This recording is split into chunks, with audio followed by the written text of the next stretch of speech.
by layer no, lalagyan ng net para hindi tumibag itong sa pagtatambak, matibay no.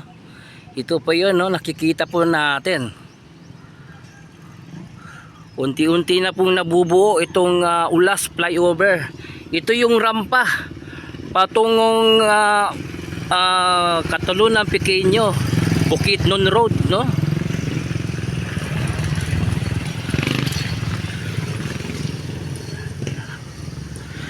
So konti-konti na lang maaabot na dito sa taas no.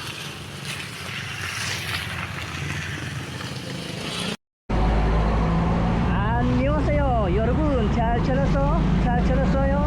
먹고 싶어 행복해서 만나서 반갑습니다. Ako po si Christopher Patal. Ngayon po patungo po tayo sa may Ulas flyover. Tingnan po natin yung rampa, kung gaano ba kalaki yung improvement no. So update po tayo, so tara, let's go. Alam nyo ba na hindi lang Korean language ang pinag-aralan ko? Meron pa kong unang pinag-aralan na language. Ang pinag-aralan kong una, salita ng Israel, Hebrew.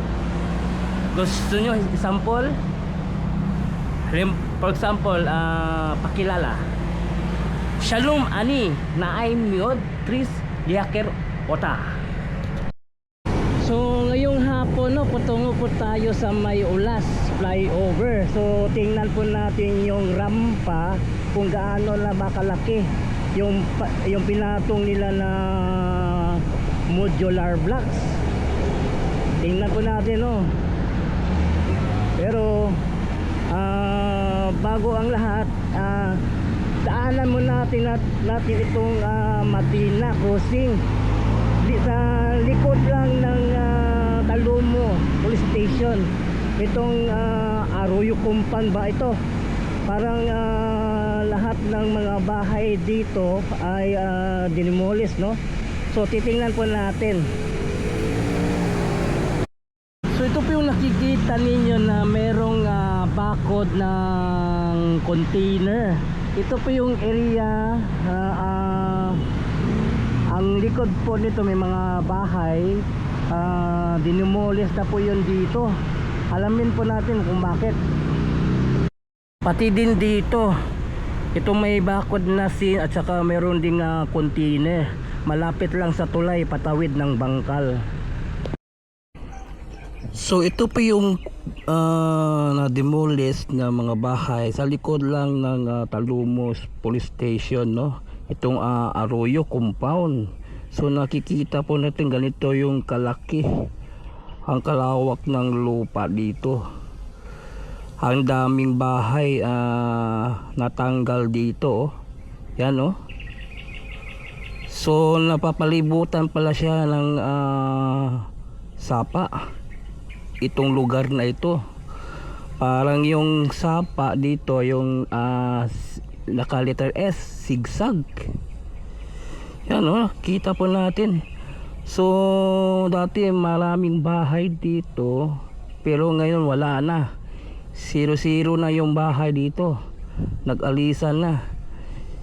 Siguro yung may-ari ng lupa may gagamitin siguro dito.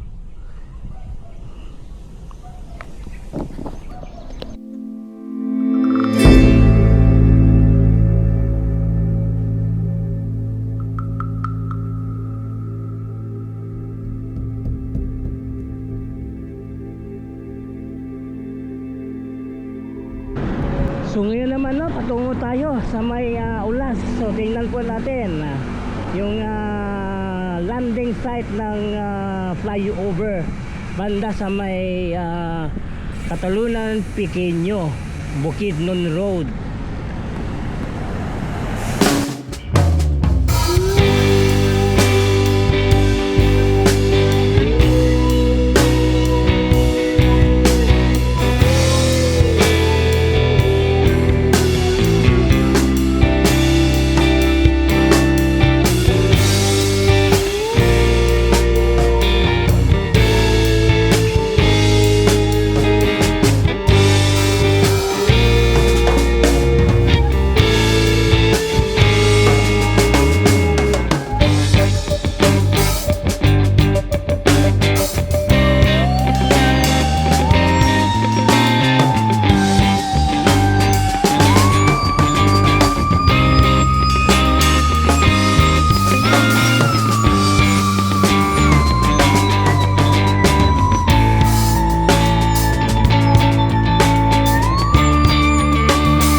sa may Ulas, malapit sa kanto.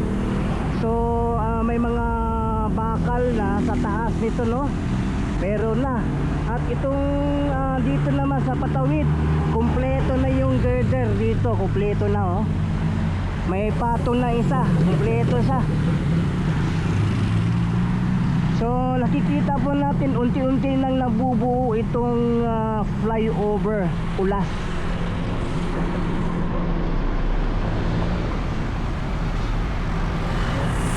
Saka yun naman sa yung second to the last dito sa kanto, tapos na, nakabuo na, may semento na, no? Okay na. So tingnan po tayo sa taas yung landing area ng Ulas flyover sa may Catalonia Pequeño papunta. At ang dito naman banda, ito yung mga culvert na nilalagay dito sa gitna.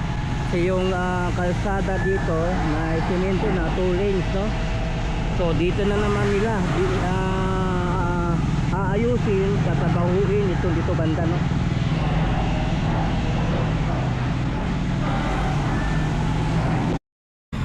So ito po yung nakikita po natin itong modular blocks. Unti-unti nang tumataas yung patong nila, no? So mataas-taas na rin yung natrabaho dito, itong landing area ng Ulas flyover. So malaki-laki na rin yung natatrabaho nila dito, oh. Nasa 7 patong na po yung modular blocks, no? Andito banda. So ito po yung nakikita po natin, no? So ganun din yung sistema sa paglagay ng mga lupa, tambak ng lupa, tapos ito lalagyan ng parang net, no? Anong tawag dito? So, paki-comment by layer, no? Lalagyan ng net para hindi tumibag itong sa pagtatambak, matibay, no? Ito po yun, no? Nakikita po natin unti-unti na pong nabubuo itong Ulas flyover. Ito yung rampa patungong Catalonia Pequeño, Bukidnon Road, no?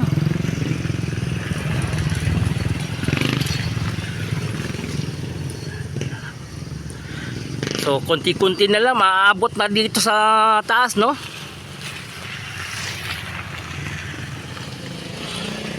So pati rin dito banda, beside, no? Ganun din, no? Mataas na rin yung napapile nilang modular blocks. So ito na po yung area, no? Wow! So unti-unti na talaga nabubuo itong Ulas flyover.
nakikita na po natin na unti-unti nang nabubuo itong Ulas flyover, no?